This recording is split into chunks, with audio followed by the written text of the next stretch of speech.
Hello guys, welcome back. My name is Miss Cindy Renteria. We're going to be doing our older toddler video for the week.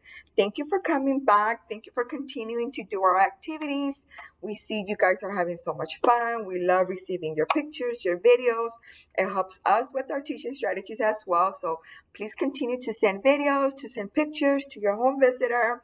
We love to see how you guys recreate the activities at home with your little ones, or how you guys add your own little spin to it, your little twist to the activities.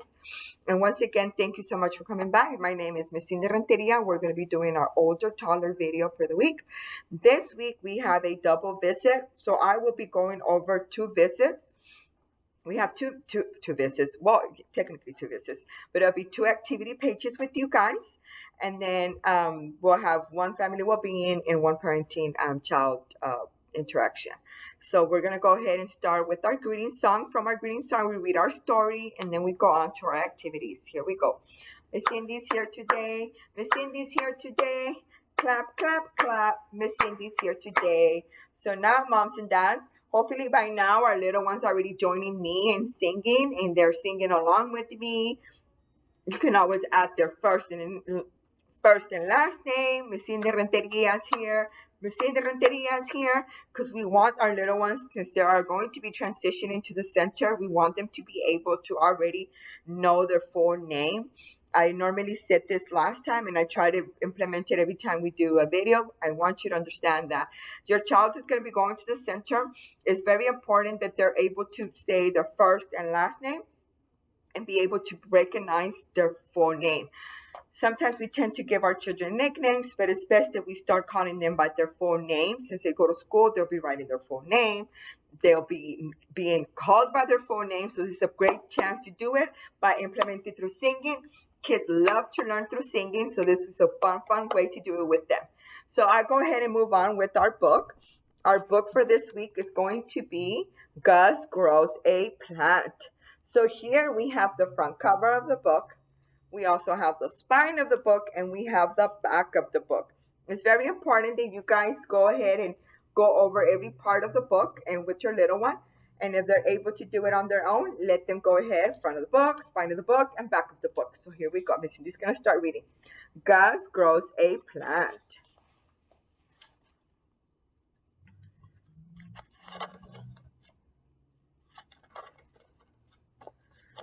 Spring is here. Look at the birds singing so beautifully. Time to plant. Gus gets the seeds. They're getting ready to plant. What do you guys think they're gonna plant?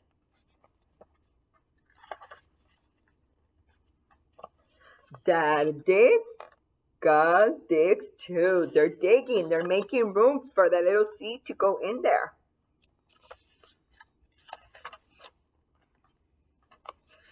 Gus plants the seed.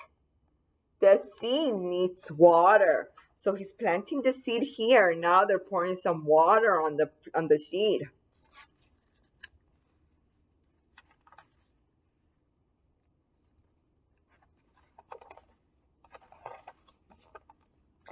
Soon Gus will have a plant. The plant has a worm. The plant has a worm. Look, she came to visit. The plant needs sun. The plant needs plenty of sun to grow. It needs more water. Can you see how it's growing? And fresh air, the plant grows. The plant is growing with sun, water, fresh air. And it's growing more and more. How big is it? Wow, that's a big plant. It's very big. Bigger than Gus. Wow, this plant is bigger than Gus. It's a big, big, big sunflower. Wait. Gus has an idea. Gus grows too. He wanted to grow like his plant. So what did he do? He got in a stool.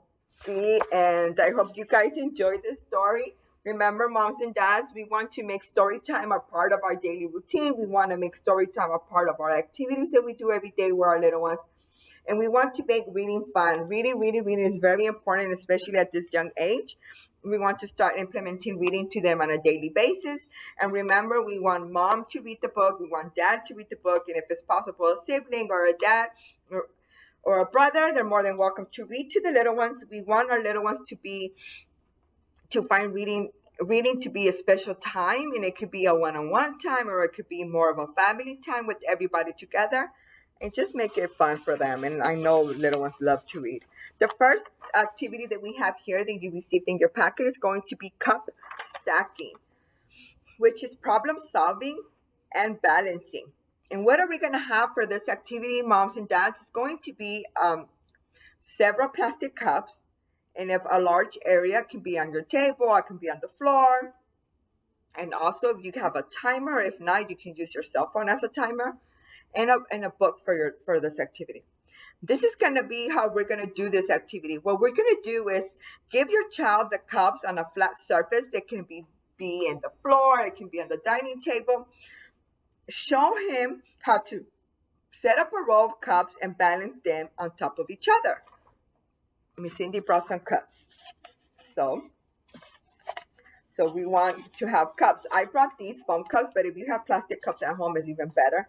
Just give your child an opportunity to be able to see if he can stack the cups. The way that I have them here are like this. It's a different way to stack them. And just go ahead and let them do the problem solving.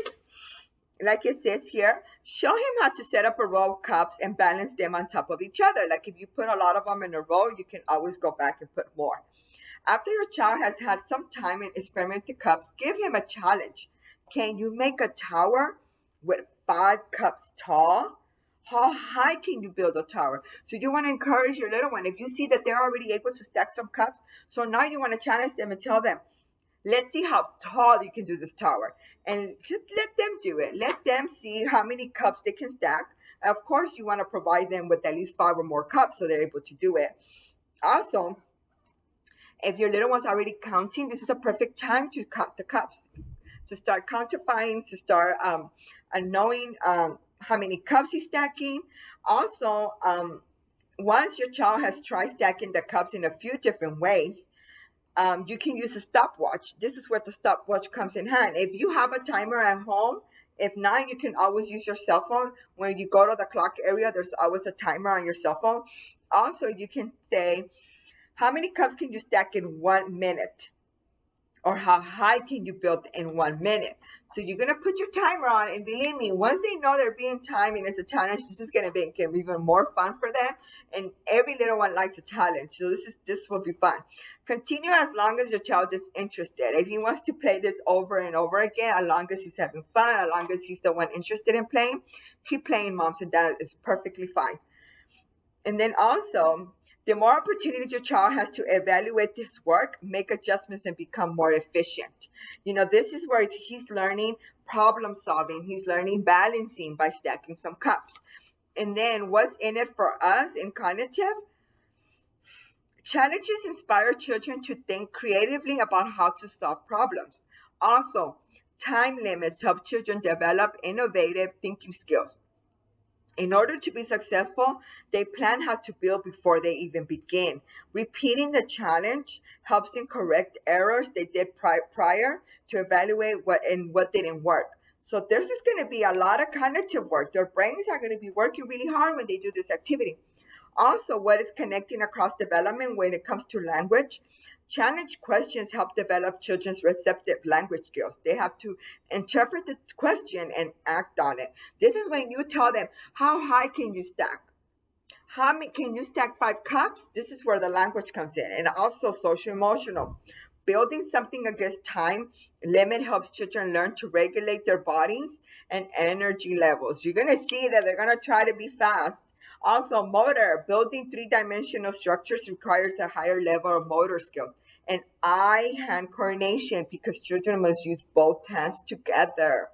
And what's in it for our parenting behavior here, moms and dads? We want you to continue to encourage your little one to do this activity as many times as they want.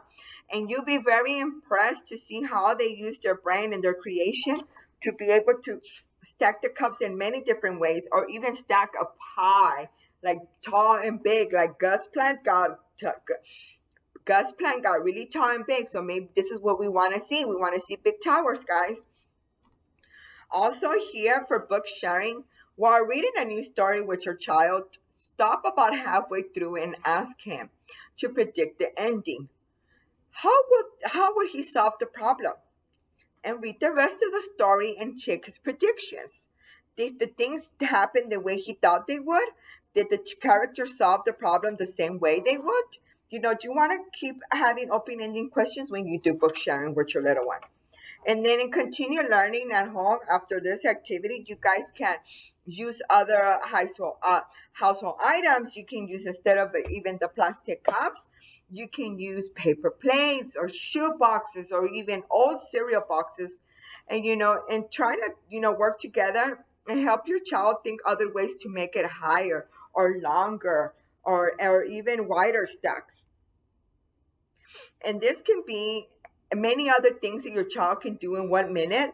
Time your child doing another other activities like jumping jacks, writing letters, picking up toys. One thing that I would do at home when my daughter was younger, we will always do the timer when it came to brushing her teeth. So we would do the timer and she would love it. Time 2 minutes, brush your teeth, brush, brush, brush. And at the timer, when it was time to clean up, that made it even more fun. Then you try to clean up before the timer goes up. Try to start using that with your little one at home, and you'll see that they'll think it's fun. It's good for mom and dad, but you'll see that they're thinking this is so fun and cool because they're trying to beat the timer. And the second activity that we have here is going to be this one that you have in your packet, which is memory games, matching and playing cards together. What we do need for this activity is going to be, you either need 6 sets or 4 identical playing cards, some scissors, some markers, tape, magazines, anything that you may have at home. I have this piece of paper. You can use a construction piece of paper, and if you get the weekly ads, what you can do is put apples, or you can put apples, grapes, strawberries, just different pictures in each one, and you can do it as many as you want. And this is how we're going to be doing our memory game. Let your child help you choose the cards you would like to use. You can use playing cards, matching cards, or you can even make your own, like the way that I was explaining you now. Sort out 6 matching pair of cards. Place each pair face up on the table. Place the other 6 cards face down. So you're going to have 6 facing up, 6 facing down. Ask your child to take the top card from the stack and encourage her to find the match. So we want our little ones to find the match. After your child learns how to play memory with half of the cards face up, you can transition to a harder version. If you see that the 6 cards face up, she's already able to do it so fast. So of course you can do place all 12 cards, which is 6 matching pairs, face down. So now we're going to put them all face down, not half up, half down. Turn over one card, then turn another one and ask, do they match? So you turn over one, it's an apple, and then this one's apple. You ask, do they match? And if they match, yes. And if they don't, no. If the answer is yes, you get to take them. If not, turn them face down and let your child face turn. As you play, you're going to be observing your child if she is having trouble matching cards or she's frustrated. And then right there, you'll realize, like, okay, let's make it easier. Instead of making 6 matches, we can do 4. So now you start with 4, and if you see she's able to do the 4, we move on to 6. We want to make this fun. We don't want them to get frustrated and not want to continue playing. Also, and what's in it for us is motor. Your child uses small muscles in her hands to pick up the cards. Turn them over and putting them down and mix them up. Social emotional. Your child learns social skills when she takes turns with you while playing games. Her favorite games are simple ones without winners and losers. So in this game in particular, there's no winners and there's no losers. Your child may just have fun dumping cards out, picking them up, and putting them back in the box. It's more than fine. If she's having fun, just stacking them and picking them up and putting them in the pile is more than fine. Remember, moms and dads, this matching game can be done with your weekly ad or any magazines that you may have, or you may already have cards that have letters or numbers or so. You can also use that to make this memory game. And it's always fun when you do your own cards and your little one is helping you put the glue on them or pick out the pictures. Sometimes they want to use stickers or they want to use fruits or numbers or toys that they want. You can always do that too. Also, in your child's brain during this activity is the differences and similarities and the pictures are becoming part of memory file folders in your child's brain. She can pull them out when she sees an object like the one in the picture. So you're going to see if she picks up here is an apple and then over here is a ball and then she gets an apple here. You're going to see she's going to remember, oh, there was an apple over here. And that's what we want. In parenting behavior, we want you to be supporting them in this learning.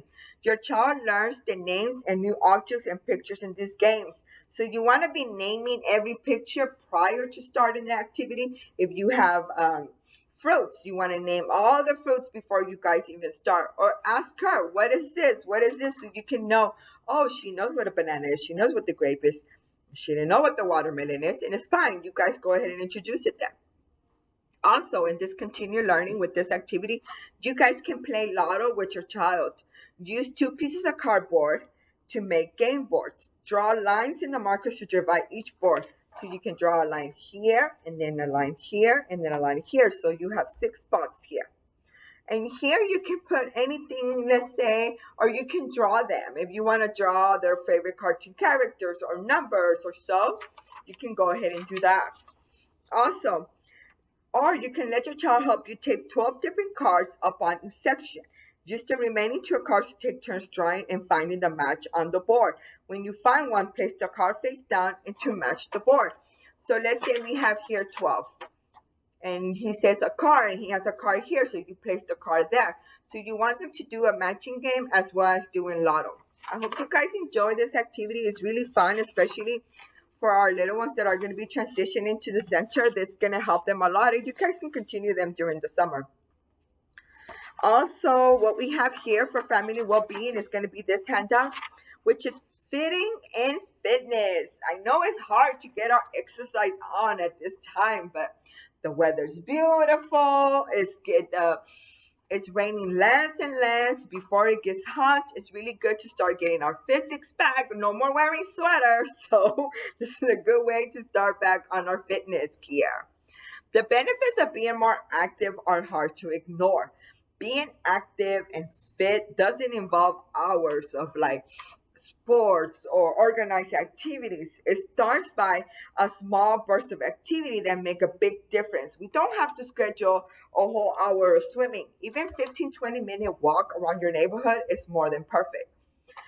What is the benefit of having activity in your child's daily basis, which is going to be, it improves their motor skills, understand spatial relationships. They develop eye-hand, eye-foot coordination when they throw the ball, when they're kicking the ball.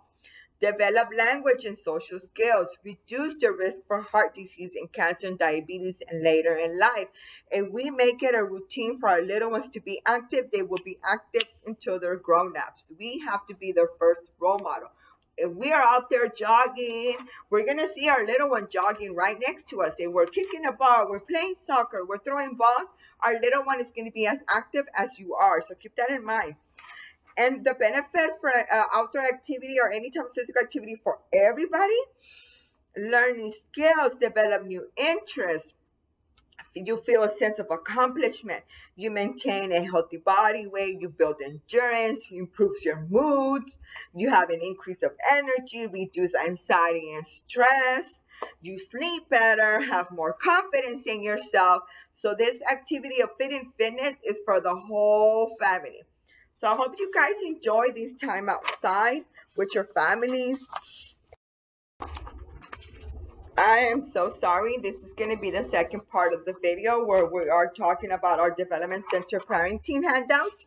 This is the last part already. Here, what we have, and you guys got in your packet, is going to be building a foundation for positive behaviors.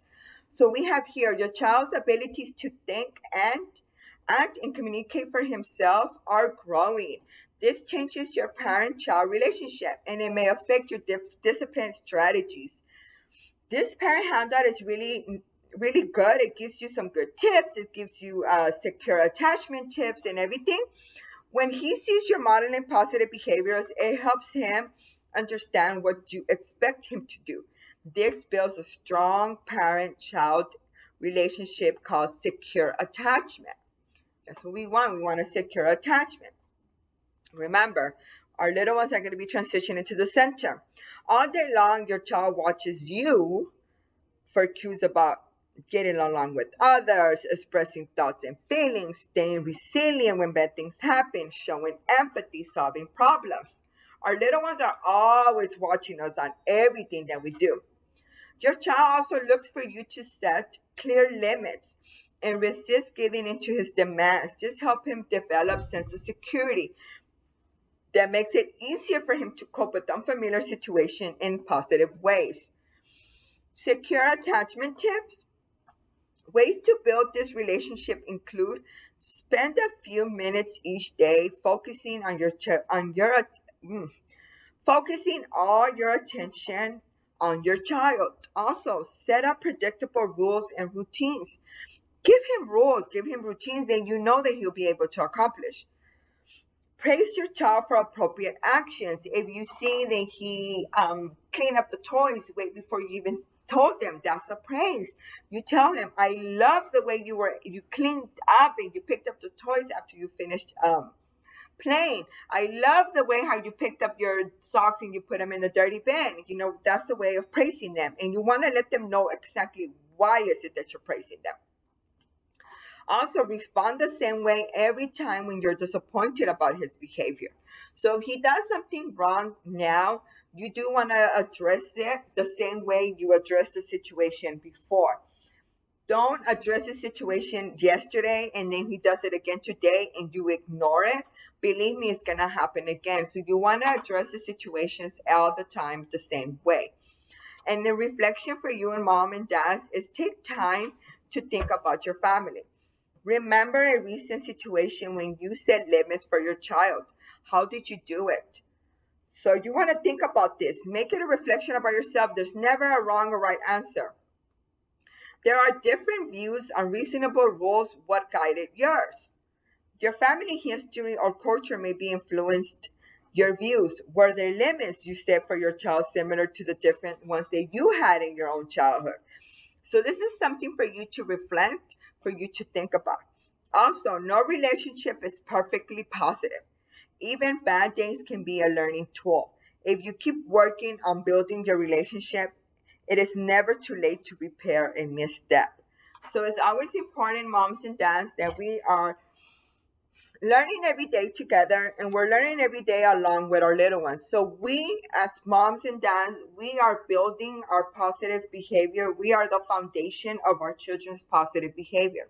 If we walk around upset, if we walk around mad, if we walk around sad, our little ones are going to be upset. Our little ones are going to be mad. They're not going to be happy.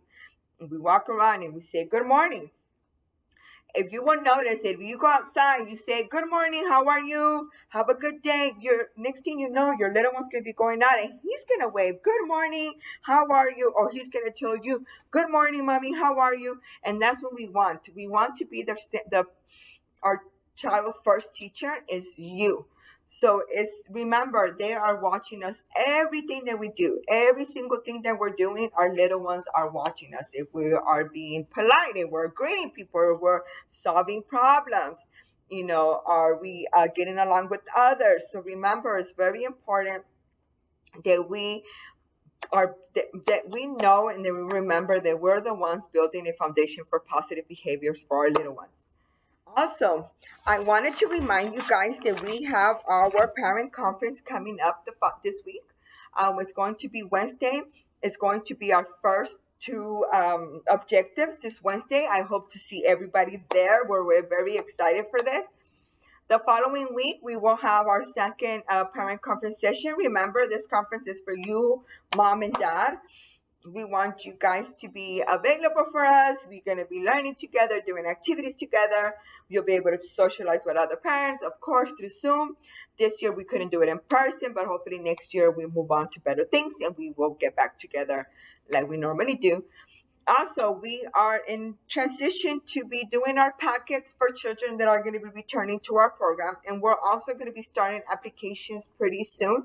If you know anyone that's interested in our program, feel free to let your home visitor know. We'll be more than happy to contact the family to get them more information about the program and set up an appointment to be able to apply for our program. And we will see you soon. I will see you next week, and thank you so much for joining.